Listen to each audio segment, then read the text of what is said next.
First, open Canva and go to Elements, Insert Shape, which is Rectangle, then go to and resize it. Make it to fit the slide, then go to change the color. Make it brown or red.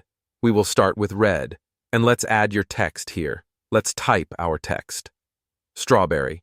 Then go to resize it and make it bigger, to fit the most of the slide, and make it in the middle of the slide. Then go to Elements and search for strawberry ice cream. Then go to insert the element you want, and make it in the middle of the slide.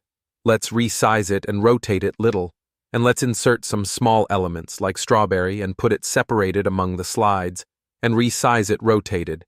Then go to Duplicate Slide by Ctrl D, and let's change the text here to chocolate and insert a change the color of the background. Make it brown. Then go to delete all the elements you have here and insert a new ones.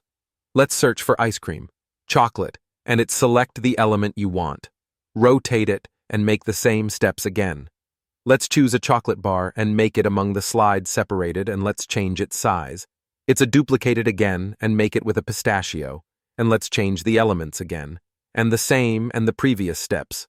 Let's go to the duplicate slide again and make it another one and make it this time vanilla. Let's go to search vanilla ice cream. Then go to insert your vanilla ice cream here and the elements. Let's change the background, and here we go. Let's go to between one of the two slides and to the add transition. Let's go to and the choose flow. Increase the duration to 1.5 for 1.9 seconds. And that's it. Brilliant. Follow for more tips.